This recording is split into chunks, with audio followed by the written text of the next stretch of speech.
Mon travail est financé par vos dons. Si vous souhaitez me soutenir, rendez-vous sur KissKissBankBank, Patreon ou Tipeee. Les liens sont en description. La crise de 29, épisode 2. On a déjà expliqué dans l'épisode d'avant qu'il y a un souci de surproduction et de mauvaise répartition de la monnaie. On a une capacité de production de masse, les profits sont énormes et on a beaucoup investi, mais pas une capacité de consommation de masse en face. Les gains de productivité se sont transformés en hausse des marges plutôt qu'en hausse des salaires. Ce qui va nous intéresser dans cet épisode, c'est de comprendre pourquoi la crise de 29 a fait aussi mal et pendant aussi longtemps. Alors évidemment, pour que ce soit exhaustif, il faudrait en réalité passer des heures sur la spécificité du contexte historique de l'époque. Mais nous, on va se concentrer sur les 3 principales erreurs de politique économique. Oh cool, un top 3. Alors, en numéro 3 des pires erreurs de politique économique en cas de crise de la demande, on retrouve... Non, attends. Non, on va pas faire comme ça. Attends, ce sera plus clair avec un schéma en fait. Ah, évidemment, dès qu'on te propose un truc cool, toi, tu nous sors un schéma. Donc, à l'époque, le système monétaire international est basé sur l'or. Commençons donc par faire apparaître la réserve d'or du pays dont il est question. Réserve d'or, ça veut dire les lingots que la banque centrale du pays conserve dans sa chambre forte, c'est ça? Oui, tout à fait. Maintenant, entre en ligne de compte la parité entre l'or et la monnaie du pays en question. Par exemple, en 1929, 0,05 g d'or correspond à 1 franc, ou plus simplement, 1 g d'or égale 20 francs. N'importe quelle personne qui possède 1 g d'or peut demander à faire convertir cet or en 20 francs. Et inversement, celui qui possède 20 francs peut obtenir 1 g d'or. Ouais, ok. Chaque devise a sa parité. 1 dollar vaut 1,37 g d'or, une livre sterling en vaut 6,69, un Reichsmark c'est 0,33 g, etc., etc. Et ça bouge pas. Aujourd'hui, la valeur du dollar par rapport à l'euro bouge tout le temps en fonction de l'offre, ceux qui cherchent à se débarrasser de leurs euros pour obtenir des dollars à la place, et de la demande, ceux qui veulent faire l'inverse. En 1929, ce marché existe aussi, mais les banques centrales des différents pays interviennent pour que la parité ne bouge pas. Puisqu'on s'est mis d'accord pour que 1 franc permette d'obtenir 0,05 g d'or, il faut 27,4 francs pour obtenir 1,37 g, donc 27,4 francs pour obtenir 1 dollar. Sachant cela, les banques centrales américaines et françaises vont constamment intervenir sur le marché des échanges de devises pour maintenir ce niveau de 27,4 francs égale 1 dollar. Ah ouais, donc attends, c'est pas une loi internationale qui dit que X grammes d'or vaut Y dollars de francs ou je sais pas quoi, il y a un marché où ça bouge, mais les banques centrales interviennent sur ces marchés pour que, en fait, ça bouge pas. C'est ça, elles maintiennent fixes les parités monétaires par leurs interventions. Donc en réalité, c'est pas complètement parfaitement fixe, ça peut bouger une chouille. Mais bref, restons sur cette idée de parité fixe. Voilà comment ça fonctionne ensuite. La quantité d'or dans le pays te donne la quantité de monnaie que la banque centrale doit injecter dans son économie. Et cette quantité de monnaie centrale te donne en retour la quantité de monnaie scripturale créée via les crédits bancaires accordés par les banques privées aux particuliers, aux entreprises et à l'État. Le ratio entre monnaie centrale injectée par la banque centrale et monnaie scripturale injectée par les banques privées est donné par ce qu'on appelle le taux de réserve obligatoire. Quand ce taux est fixé à 10%, ça signifie qu'une banque privée qui détient 10 de monnaie centrale peut faire crédit à hauteur de 100 maximum. Ah oui, je me rappelle de ça.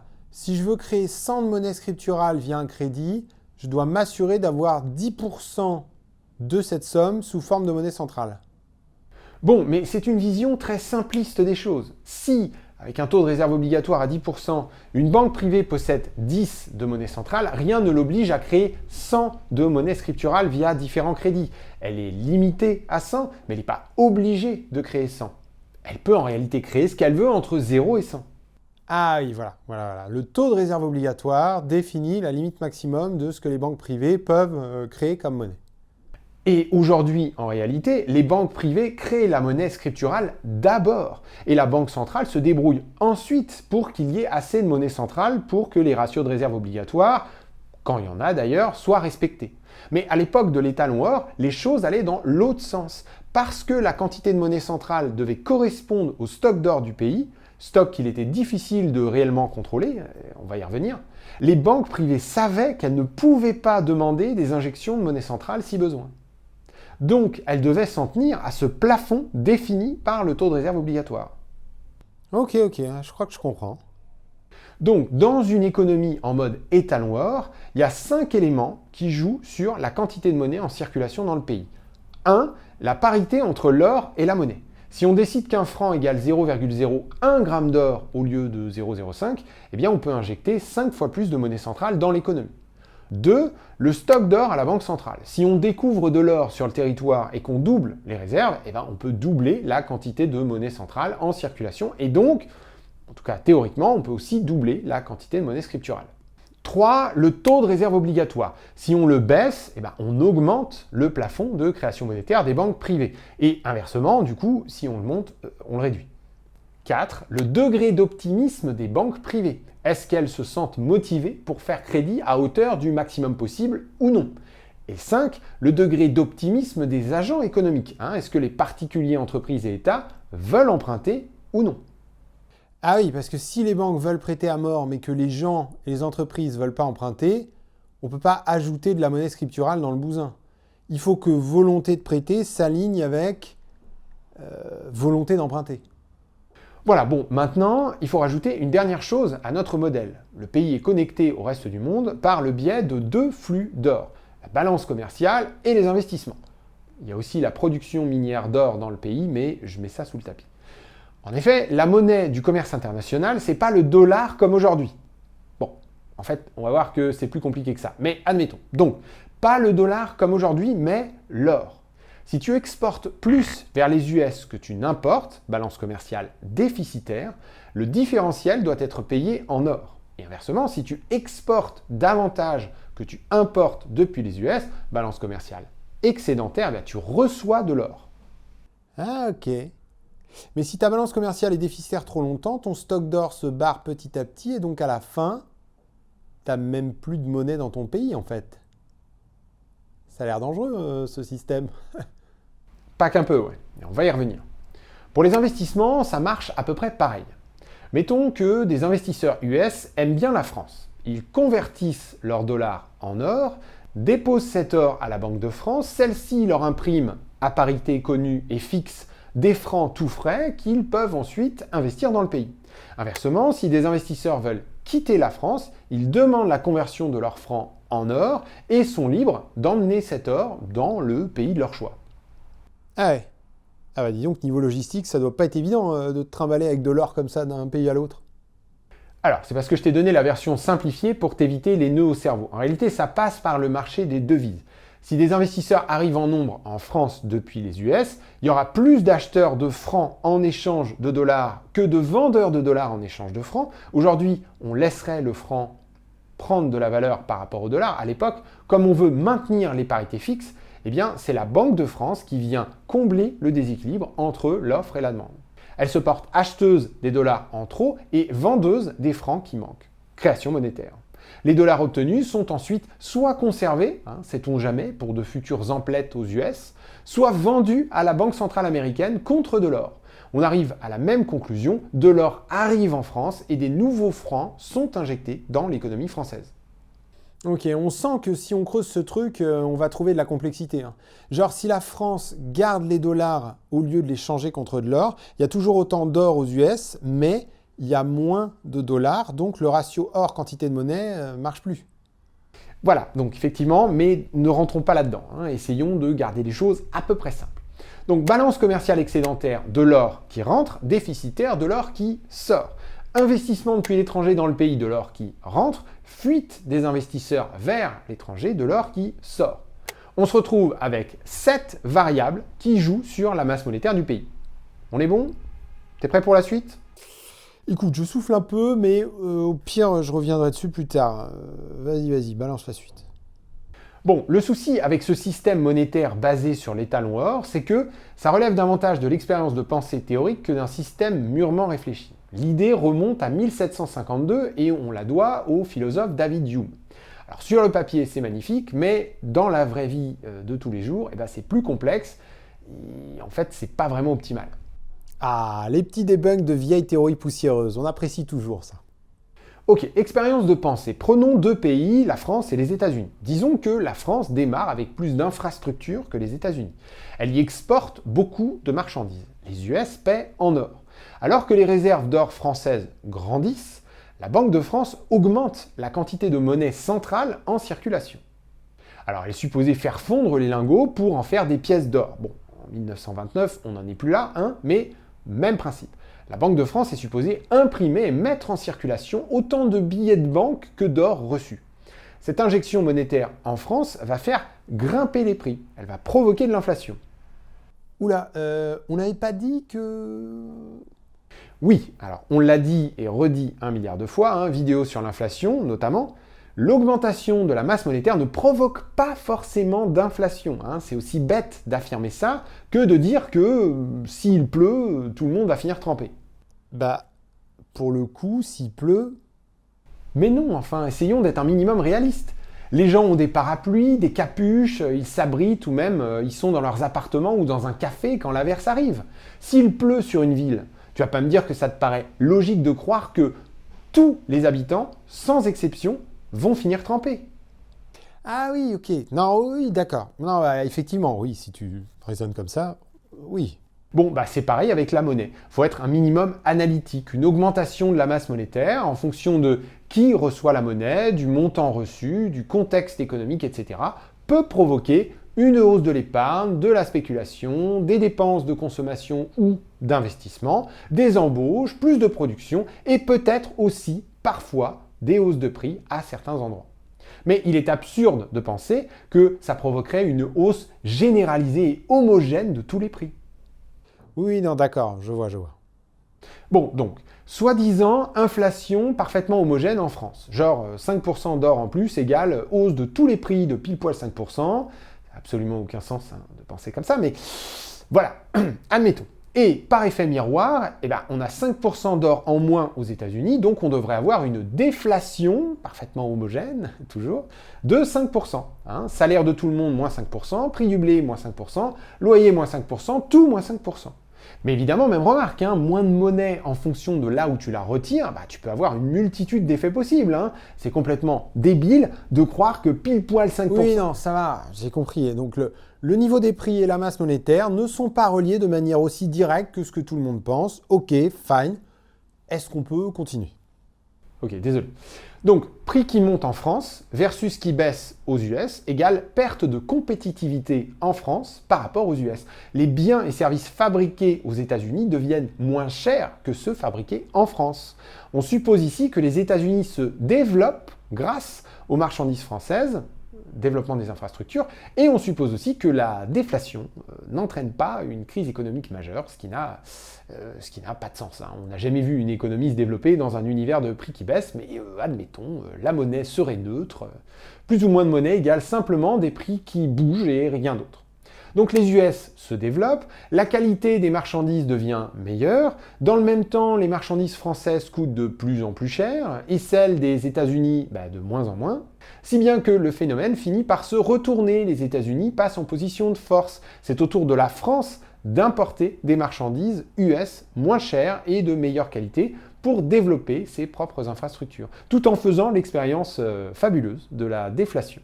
Et aux États-Unis, donc, de connaître une hausse de ses réserves d'or et donc d'être victime d'inflation cette fois. D'accord, donc en fait, il y aurait un genre de va-et-vient permanent, quoi. De l'or qui arrive chez l'un en échange de marchandises, inflation d'un côté, déflation plus développement économique de l'autre, jusqu'à ce que le processus s'inverse. Et comme ça, les deux pays fortifient ensemble leurs économies grâce à la magie de l'étalon or.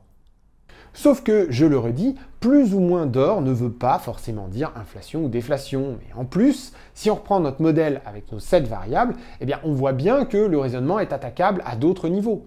Par exemple, plus d'or dans un pays ne veut pas systématiquement dire plus de monnaie en circulation. La Banque centrale reçoit les lingots. Elle pourrait tout simplement choisir de ne pas les faire fondre pour en faire des pièces. Ou, dans un contexte plus moderne, pourrait choisir de ne pas imprimer des billets à la hauteur de ce qu'elle a reçu en or. Dans les années 20 déjà, et même encore avant, aucun pays ne s'oblige à convertir ses stocks d'or en monnaie. La France est d'ailleurs bien connue à cette époque pour avoir une quantité de monnaie centrale en circulation inférieure à son stock d'or. Et puis, variables 4 et 5, la monnaie injectée dans le système par la Banque centrale n'est qu'une partie de la monnaie, c'est la monnaie centrale. Pour que la masse monétaire scripturale réagisse, il faut que les banques privées aient la volonté de faire crédit et les agents économiques la volonté d'emprunter. On pourrait faire bouger le taux de réserve obligatoire aussi. Et puis, le mouvement de va-et-vient décrit par Hume suppose que chaque nation possède assez d'or pour supporter les flux négatifs quand la nation se développe en pleine inflation. Ce qui n'est pas certain du tout. Et puis, une nation pourrait découvrir de l'or sur son territoire. Ça ajouterait de la monnaie dans le système, donc selon Hume, ça créerait de l'inflation, sans que cela ne soit lié à un niveau de développement économique supérieur à celui des voisins. Et puis, si on trouvait plus d'or nulle part dans le monde, on ne pourrait plus augmenter la masse monétaire mondiale.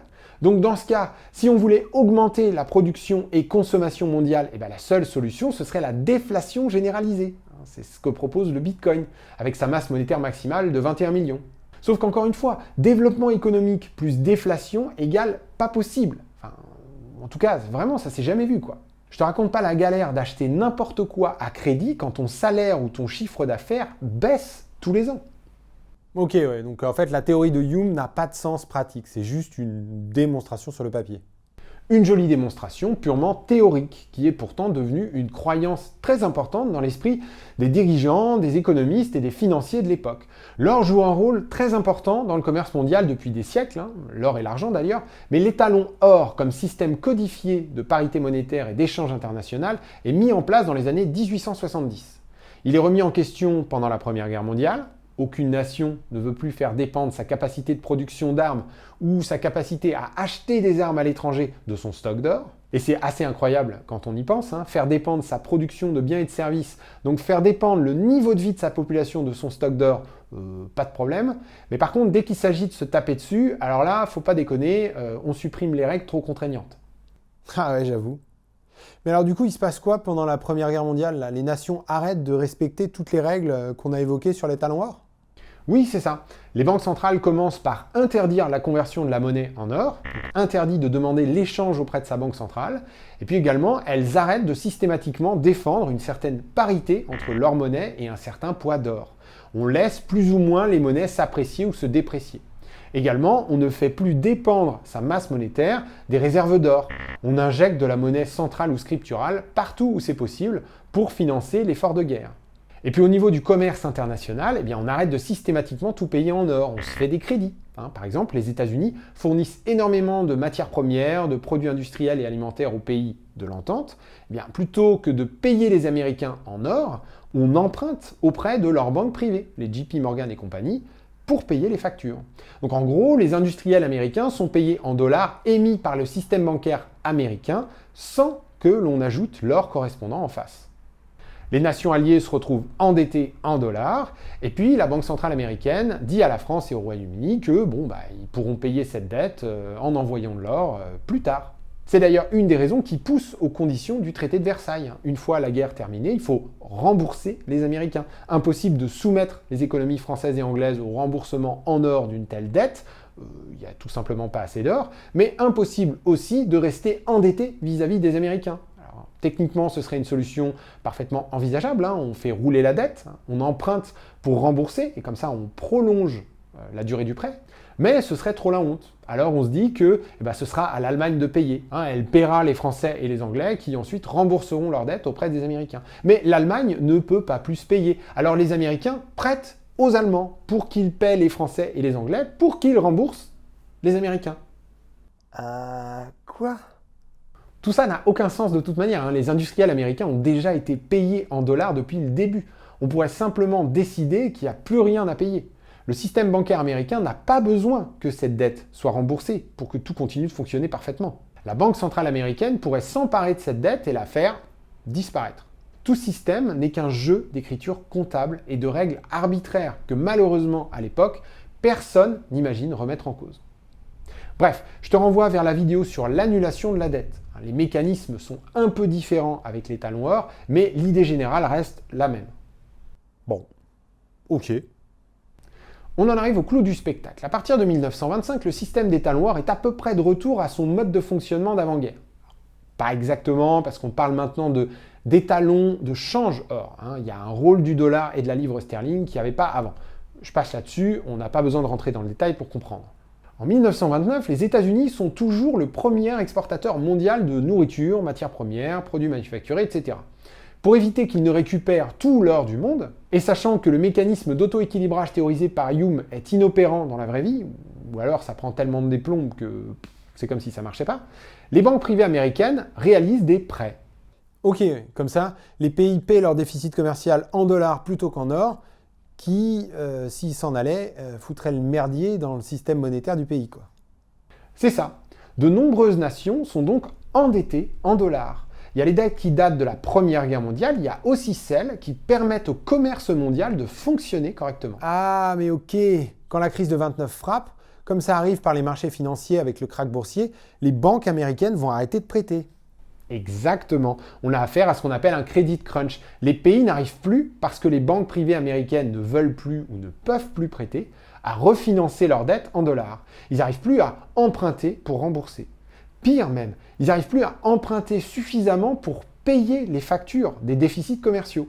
Petite parenthèse, c'est pour ça qu'on a créé le FMI et la Banque mondiale après la Seconde Guerre mondiale. Des institutions capables de remplacer la finance privée sur la scène internationale quand celle-ci ne veut plus jouer son rôle. Ah oui, ok. Bref, donc, suite au krach de 29, les pays n'arrivent plus à emprunter au dollar aux banques privées US. Il faut désormais payer en or. Mais comme tout l'or est déjà aux US... Exact. Un bon tiers des réserves est déjà aux États-Unis. Reprenons notre modèle pour voir comment les pays réagissent. Le nerf de la guerre, c'est l'or. Les pays se focalisent sur ce point. Perdre son or, c'est perdre sa masse monétaire. Et il faut éviter ça à tout prix. Comment faire? Première possibilité, jouer sur la parité. Si un pays manque d'or ou voit ses réserves d'or s'en aller, il est possible de faire en sorte que 1 gramme d'or s'échange pour une plus grande quantité de monnaie. Au lieu de dire 1 gramme d'or pour 20 francs, on pourrait dire 1 gramme d'or pour 40 francs par exemple. Ok, ça permet d'avoir 2 fois moins d'or en réserve pour une même quantité de monnaie centrale dans le pays. Donc l'or se barre, mais en jouant sur la parité, tu gardes la monnaie en circulation dans le pays. C'est ça. Mais les politiques s'accrochent à leur parité. C'est une espèce de fierté nationale. Et puis, le système monétaire international est basé sur la stabilité des taux de change. On est convaincu à l'époque que le commerce mondial ne peut pas fonctionner correctement si les taux de change entre les monnaies ne sont pas fixes. En réalité, les parités vont sauter les unes après les autres. Les banques centrales vont lâcher du lest dans la défense des parités. Mais ça ne va pas se faire tout de suite. Deuxième approche, si l'or s'en va, on peut jouer sur la règle qui dit que les réserves en or doivent correspondre à la masse de monnaie centrale disponible dans le pays. Après tout, la monnaie centrale, ce sont à cette époque des billets et des pièces en circulation. Personne n'oblige qui que ce soit à avoir autant de cash en circulation dans le pays que d'or en réserve. Le lien entre réserve d'or et monnaie centrale en circulation est d'ailleurs une règle tacite que certains pays, notamment la France, ont déjà enfreint par le passé. La banque centrale du pays pourrait imprimer des billets tout en ayant moins d'or en réserve.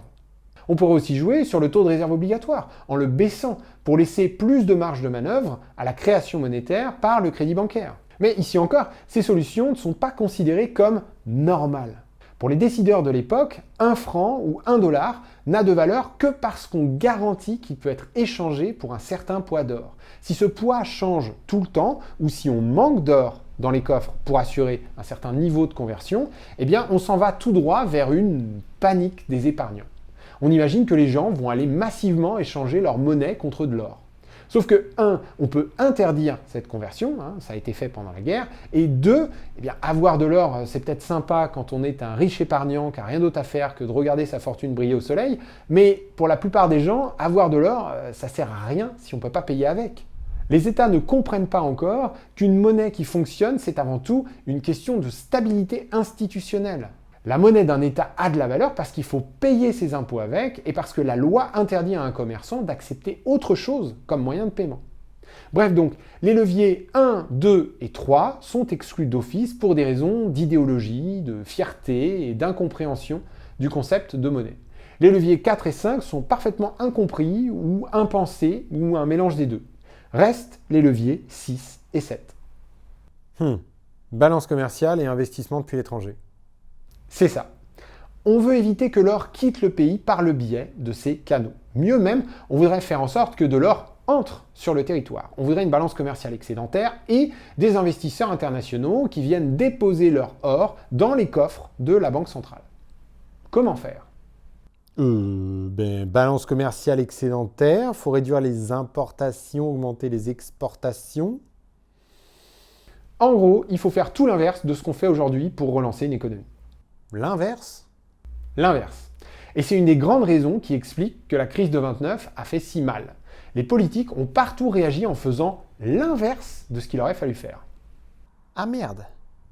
Bon, dans le contexte de l'époque, avec les mentalités de l'époque, voilà, je ne voudrais pas non plus faire croire que la crise aurait pu être résolue si facilement. Mais clairement, on fait aujourd'hui tout l'inverse de ce qu'ils ont fait à l'époque. Et alors, ils ont fait quoi exactement? La Triforce infernale. Hausse des taux d'intérêt, baisse des salaires, austérité budgétaire. Hausse des taux pour attirer les investisseurs internationaux. Baisse des salaires, donc là c'est l'État qui baisse les salaires des fonctionnaires ou qui oblige certaines entreprises à réduire leurs prix, ce qui derrière se traduit par des baisses de salaires. Donc baisse des salaires pour organiser la déflation, ironiquement dite compétitive dans le pays. Ça c'est l'hypothèse de Hume, si les prix baissent, la nation devient plus compétitive, ses exportations coûtent moins cher, donc les autres pays devraient se porter acheteurs de cette production. Et puis austérité budgétaire, ce qui la justifie, c'est la logique des fonds prêtables, une idée complètement fausse qui fait encore des dégâts de nos jours. En gros, il s'agit de se dire qu'il existe une quantité finie de monnaie empruntable pour laquelle entreprises et États sont en concurrence. Si on suppose que c'est vrai, eh bien on cherche à éviter les déficits publics qui nécessitent de recourir à l'emprunt pour laisser plus de monnaie empruntable à la disposition du secteur privé. Ah oui, parce qu'avec cette logique aussi, on croit que le privé crée plus de richesse que le public. Donc mieux vaut que ce soit lui qui ait accès à la monnaie. Ok, alors, je pense que je comprends qu'aujourd'hui, on fait l'inverse. Quand ça va pas, on baisse les taux, on augmente plutôt les déficits publics. Je suis pas certain qu'on organise la hausse des salaires, mais au moins on les baisse pas. D'accord, mais alors pourquoi est-ce que ça fonctionnerait pas dans le contexte de l'époque? Je veux dire, si les taux montent, les investisseurs viennent mettre leur or dans le pays, non? Si on baisse les salaires, donc les prix, on booste les exportations, donc la balance commerciale devient excédentaire, donc il y a de l'or qui devrait arriver dans le pays.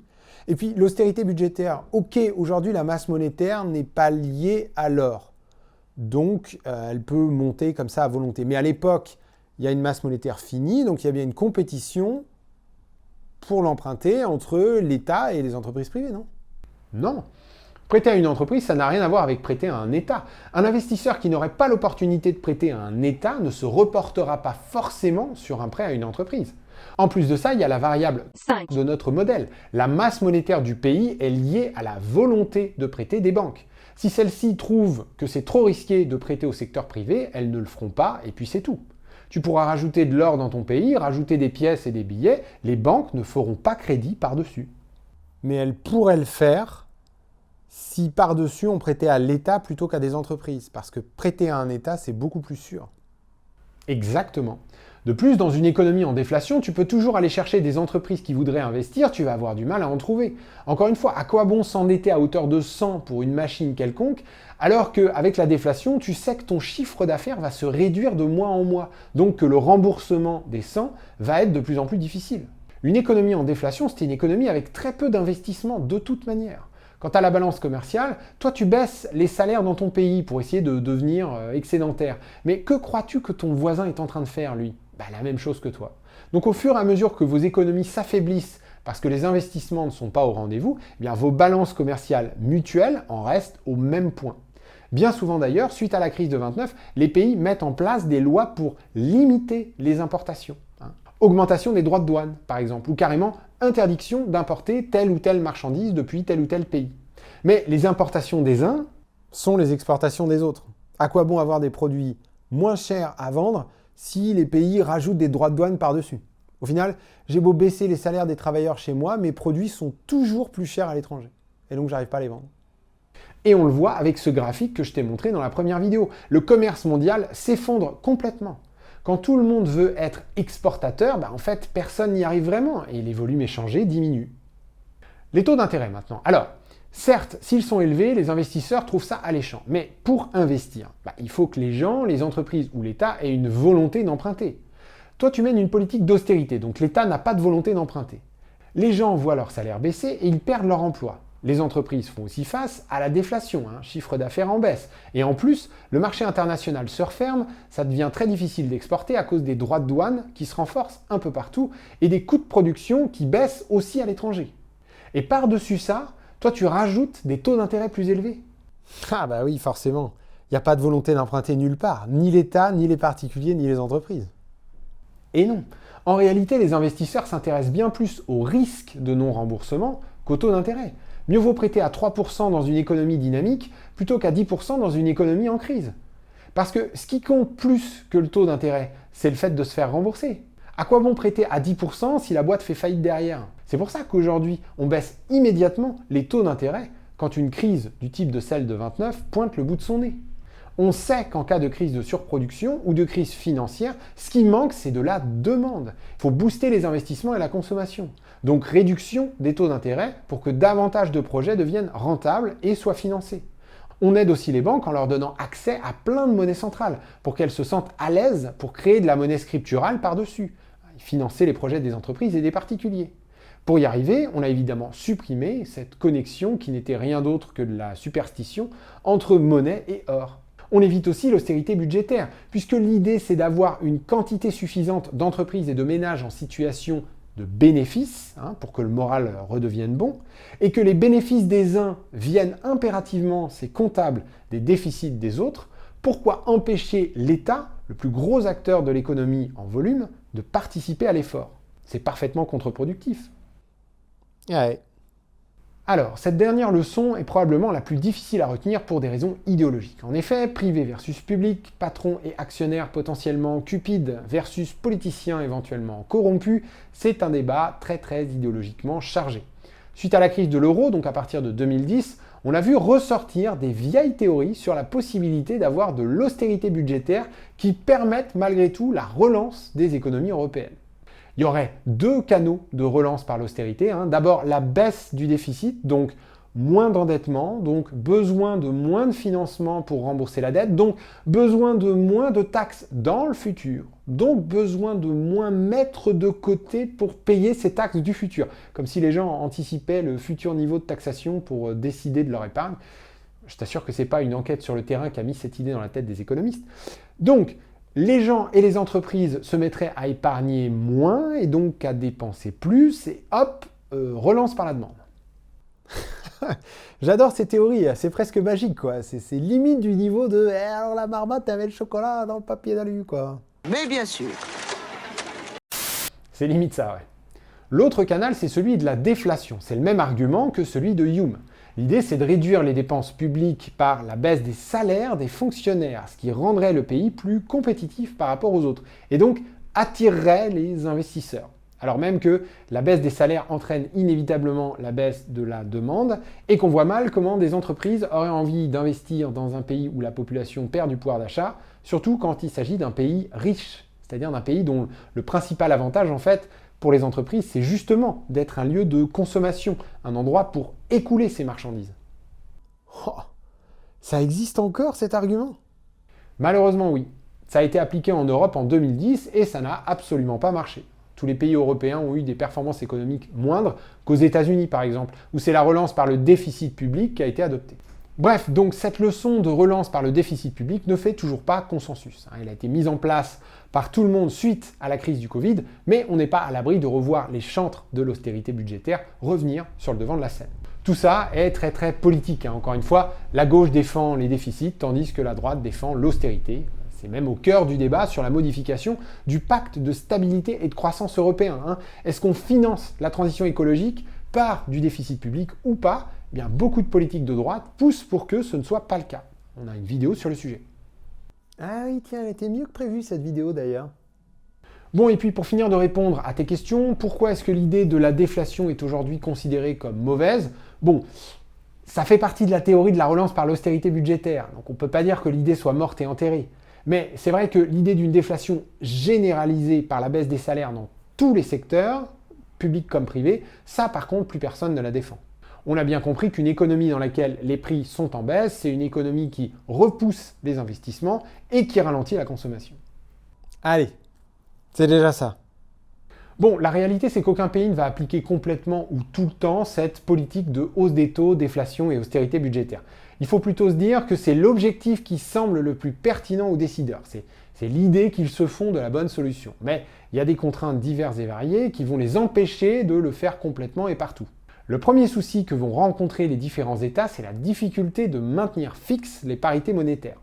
Celles-ci finissent toutes par sauter de manière plus ou moins importante. Les pays les moins riches, comme l'Autriche, sont les premiers à voir les investisseurs partir, le fameux flight to quality, et à ne pas pouvoir défendre leur monnaie. Parce que pour défendre sa monnaie, donc pour éviter de la voir se dévaluer, il faut acheter sa propre devise en échange d'une autre. Donc il faut avoir des stocks d'autres devises, ou des stocks d'or. Tout le monde n'en a pas. Donc quasiment toutes les banques centrales qui voient les investisseurs s'en aller abandonnent le combat les unes après les autres. Et, aux surprises, elles se rendent compte que quand elles le font, la situation économique s'améliore. Ah ouais? Pourquoi? Parce que quand ta monnaie se dévalue, les investisseurs la vendent, donc elle baisse. Les produits que tu fabriques coûtent moins cher pour le reste du monde. Plutôt que d'organiser la baisse des prix dans ton pays par la baisse des salaires, déflation, mieux vaut l'organiser par la baisse du taux de change. Les agents économiques chez toi ne voient pas les prix baisser, donc pas de déflation super néfaste, mais le reste du monde, lui, voit bien les prix baisser. Alors attends, le truc vaut 10 francs. De 1 pour 1, on passe de 1 pour 0,5, donc 1 franc contre 0,5 $. Donc le truc vaut toujours 10 francs chez moi, pas de déflation, mais il vaut plus que 5 $ pour un Américain. Ok, donc c'est plus attractif pour lui. Alors, ok, mais c'est la même remarque que tout à l'heure, non? Si tout le monde cherche à faire ça, ça ne peut pas marcher. Pour que ça fonctionne, il faut bien qu'une devise reste forte par rapport aux autres qui s'affaiblissent. Toutes les devises ne peuvent pas s'affaiblir en même temps. Oui, tout à fait, la dévaluation ne peut pas être une solution en cas de crise mondiale. En revanche, dans un monde où les pays veulent maintenir coûte que coûte les parités fixes, le pays qui laisse sa monnaie se dévaluer avant les autres va bénéficier d'un avantage indéniable. Ah mais oui, les autres vont galérer avec leur déflation à la con, là, baisse des salaires et des prix, pendant que toi, tu fais juste de la dévaluation, baisse du taux de change. C'est ça. Le cas le plus marquant est celui du Royaume-Uni. Traditionnellement, un pound égale 6,68 grammes d'or. Pendant la Première Guerre mondiale, le Royaume-Uni, grand empire colonial devant l'Éternel, est obligé d'arrêter de défendre cette parité avec l'or. Un pound ne s'échange plus que contre 5 grammes d'or en 1921. Alors qu'il devient chancelier en 1924, Churchill, réputé pour être assez nul en économie, met un point d'honneur, contre l'avis des économistes de l'époque, à ce que la valeur de la livre sterling retrouve son niveau d'avant-guerre, un pound pour 6,68 grammes d'or. Il y avait eu de l'inflation au Royaume-Uni pendant et après la guerre, on pensait qu'il fallait adopter une parité plus faible pour que les marchandises britanniques soient un minimum compétitifs sur le marché mondial. Mais pas question, tradition oblige, une livre sterling doit valoir 6,68 grammes d'or. Conséquence, comme prévu, les marchandises britanniques ne se vendent pas, l'économie rame et les gens souffrent. Et elles ne se vendent pas parce qu'elles coûtent plus de grammes d'or. Ok, ouais. Au lieu d'avoir 1 pound pour 6 grammes par exemple, on est à 1 pound pour 6,68. Ok, compris. Ainsi, alors que le début des années 20 est une période de reprise, l'activité économique est plutôt florissante, le Royaume-Uni reste à la traîne et n'en profite pas. En revanche, quand les spéculateurs s'attaquent avec succès à la devise autrichienne en 1931, on attaque toujours les plus faibles en premier en finance, c'est une règle de base, et donc que ces financiers menacent de faire la même chose avec la livre sterling, la Banque d'Angleterre décide de ne pas se battre. Voilà. Elle laisse flotter sa monnaie sans la défendre. Une livre sterling ne vaut plus que 4 grammes d'or en 1934. Les économistes s'accordent à dire que ce move de la Bank of England, alors que toutes les autres grandes économies cherchent à défendre leur monnaie, a largement participé à limiter l'impact de la crise au Royaume-Uni. Besoin de moins de dollars pour acheter des pounds, donc ça vaut le coup d'aller faire ses emplettes au Royaume-Uni. Par comparaison, les États-Unis ne laissent leur devise perdre un peu de valeur qu'à partir de 1933. Ok, donc en fait, si j'ai bien compris, là ce que tu me dis, c'est que les talons or sautent, quoi. Les pays arrêtent de défendre leur monnaie, alors pas tous en même temps, ok, le Royaume-Uni fait partie des premiers, ça l'a aidé, mais en fait tout le monde y passe, quoi.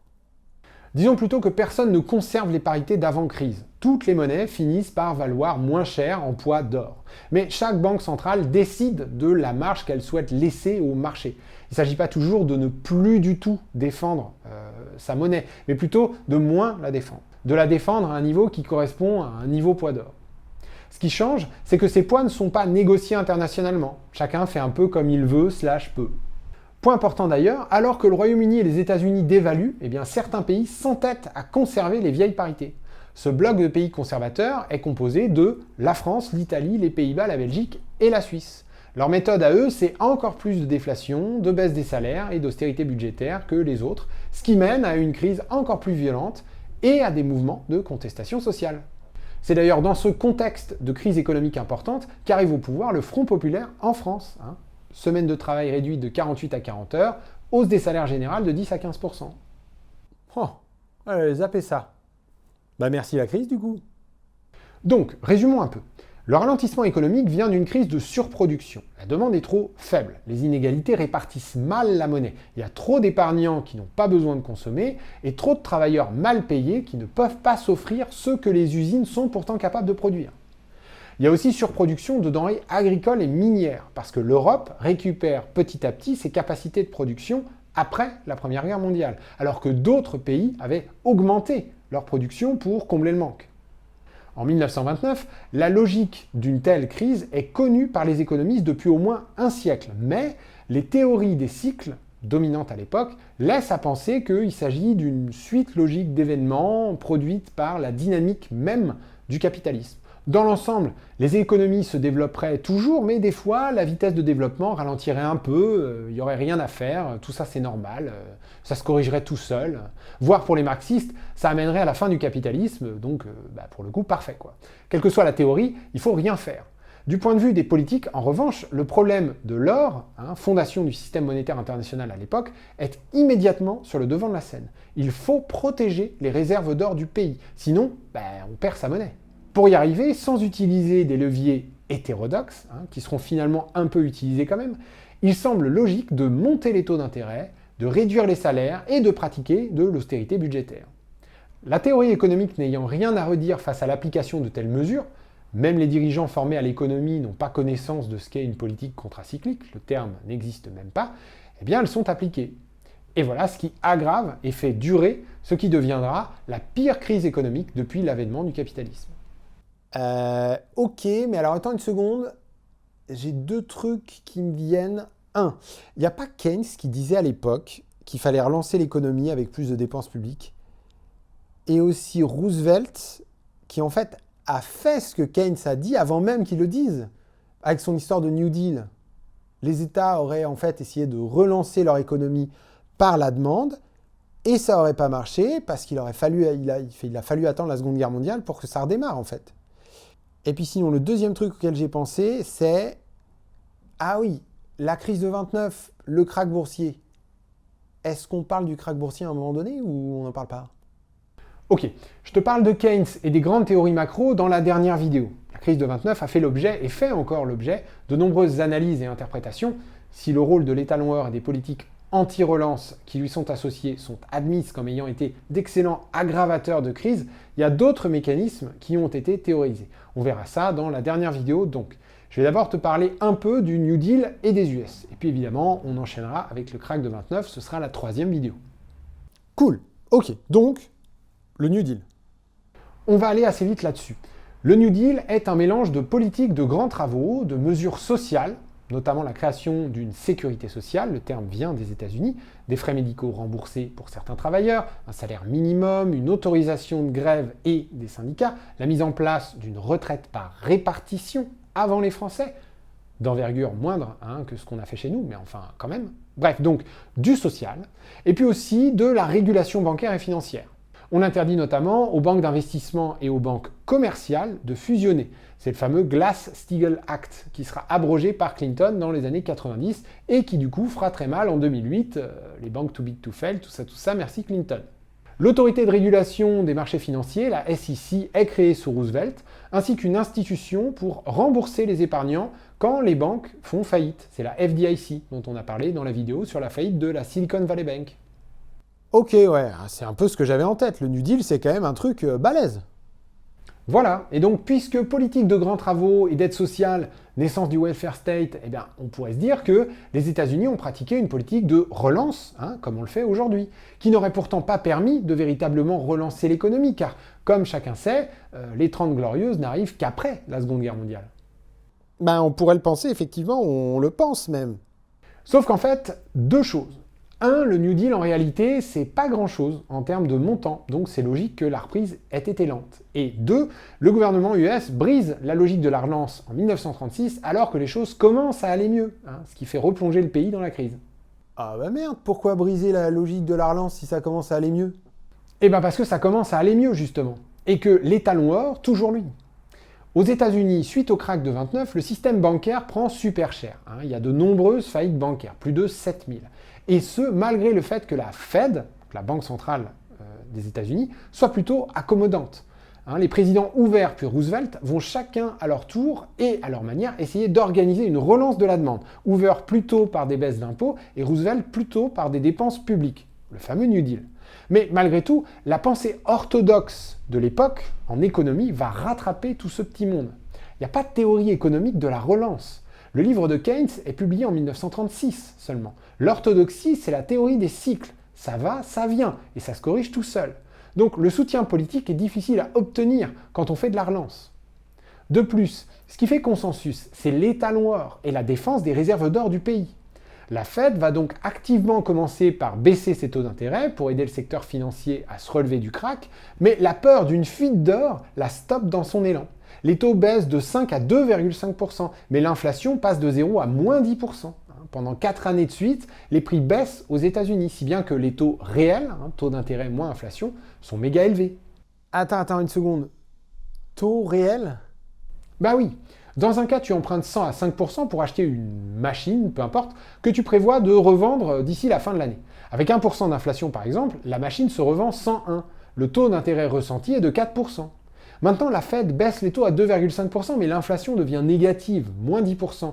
Tu empruntes toujours 100 à 2,5% cette fois, mais la machine se revend 90 à la fin de l'année. Donc, taux d'intérêt ressenti, on parle de taux réel, 12,5%. D'accord. Eh oui.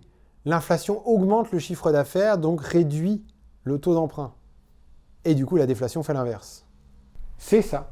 Si on regarde les taux réels aux États-Unis, on constate qu'il faut attendre 1934 pour qu'ils baissent, et qu'ils ne baissent pas par l'action de la Fed. Ils baissent parce que l'inflation redevient positive.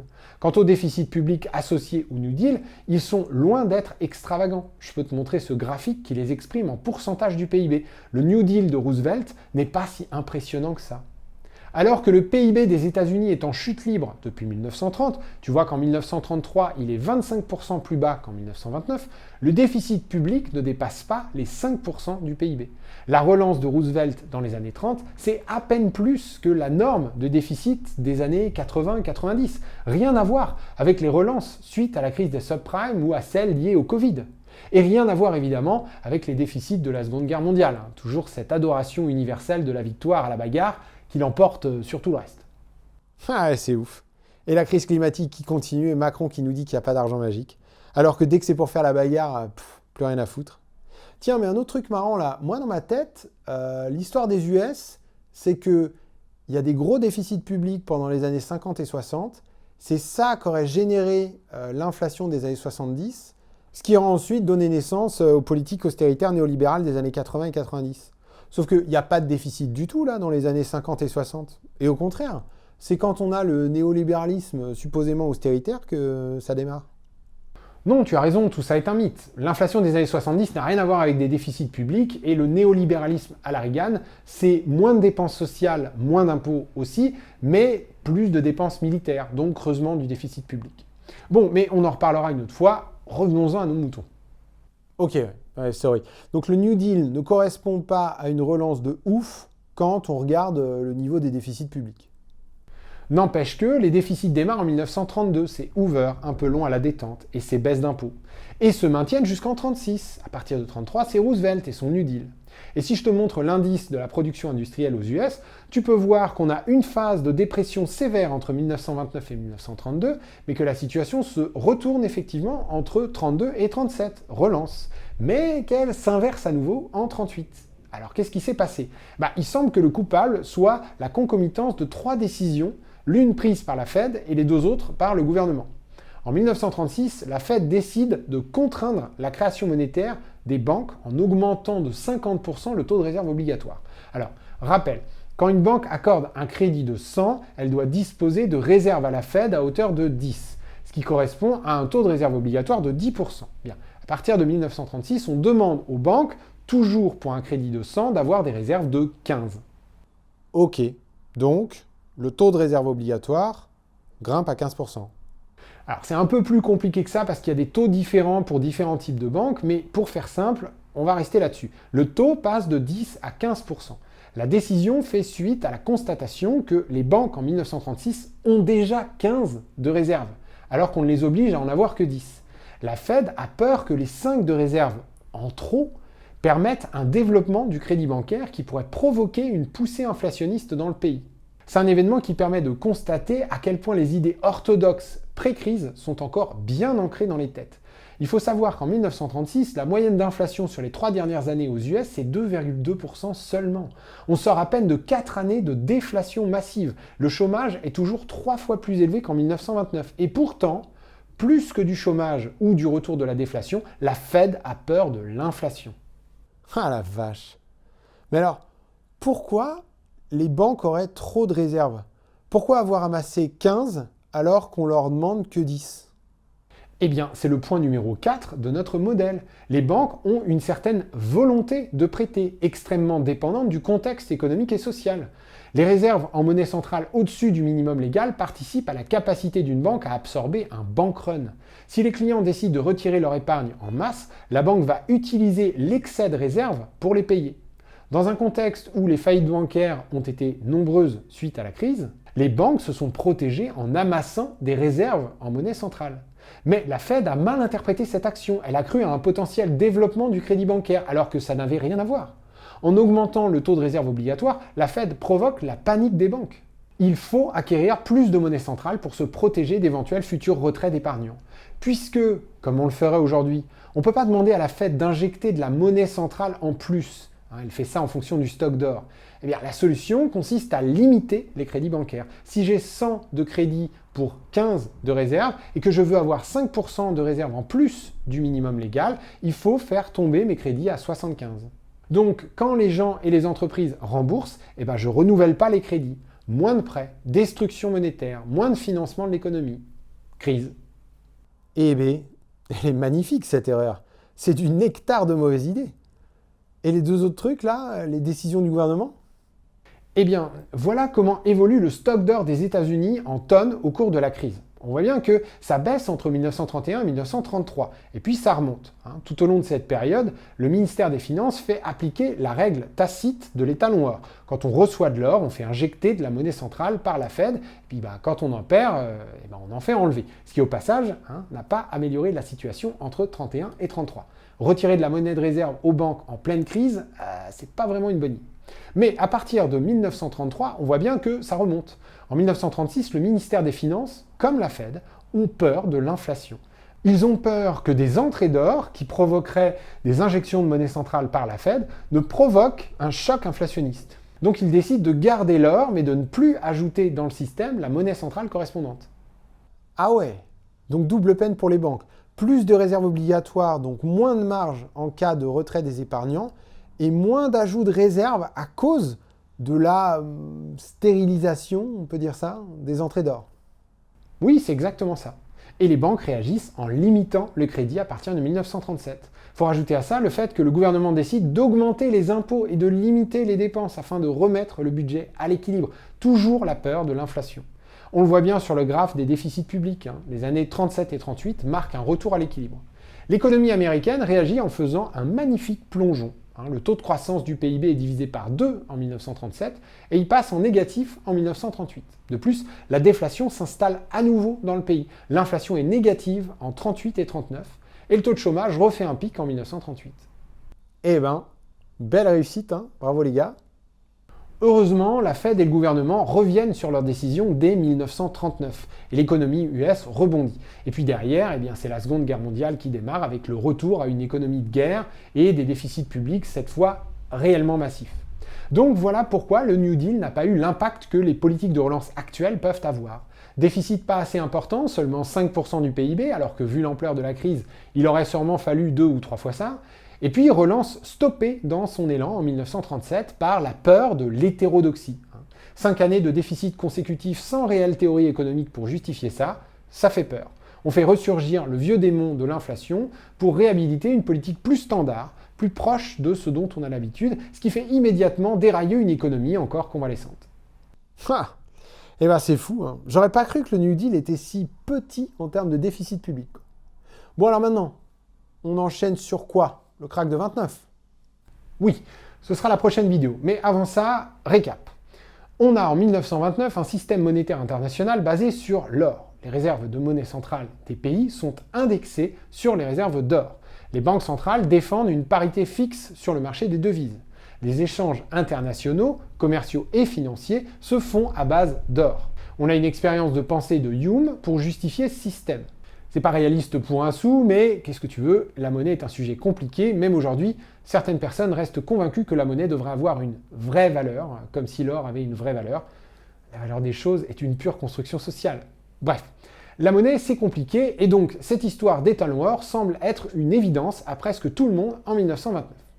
Pourtant, le dollar est déjà la monnaie internationale de référence.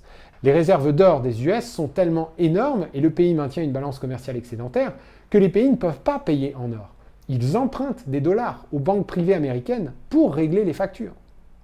Quand la crise frappe, les emprunts en dollars deviennent impossibles. Les banques privées US ne peuvent ou ne veulent plus prêter. Il faut de nouveau payer en or. Pour conserver leur masse monétaire, les États se mettent à défendre bec et ongle les réserves d'or de leur pays. Ils commencent alors par prendre les 3 pires décisions qui soient: hausse des taux d'intérêt, baisse des salaires et austérité budgétaire. Exactement l'inverse des politiques contracycliques actuelles. Ce triptyque de l'enfer parie sur une relance qui va venir de l'extérieur plutôt que de l'intérieur. On vise des investissements venus de l'étranger et des consommateurs venus de l'étranger. Sauf qu'à l'étranger aussi, on baisse les salaires et on met des droits de douane, donc pas d'importation. Et on augmente les taux d'intérêt, donc pas besoin d'aller investir ailleurs. De plus, on se concentre sur l'offre de financement, des taux élevés pour allécher les investisseurs, sans se soucier de la demande. Pas d'État emprunteur car austérité, pas de crédit à la consommation car salaire en baisse et chômage, et pas d'investissement de la part des entreprises parce que déflation. Donc ces politiques échouent totalement et ne font que renforcer l'ampleur de la crise. On dirait aujourd'hui qu'elles sont procycliques. Petit à petit, à partir de 1933, les différents pays vont finir par abandonner ces politiques délétères. Les pays qui se militarisent font de la relance par le déficit public. Le New Deal aux États-Unis, tout en conservant un modèle démocratique, c'est aussi en partie de la relance par le déficit. On abandonne doucement les parités fixes pour éviter la déflation et pour libérer la masse monétaire des réserves d'or. Cela dit, comme ces évolutions sont très progressives et qu'on n'a toujours pas de théorie économique pour les justifier, l'économie met des années à se relever. Et c'est finalement l'économie de guerre qui s'installe à nouveau à partir de 39-40. Cependant, quand on sort de la guerre en 1945, on ne s'en retourne pas vers les talons or, heureusement. Bon, on n'abandonne pas non plus complètement l'or, maintenant c'est le dollar convertible en or, encore une bêtise. Mais bon, ce sera le sujet d'une autre vidéo. En attendant, on parlera du krach boursier de 1929 dans la prochaine.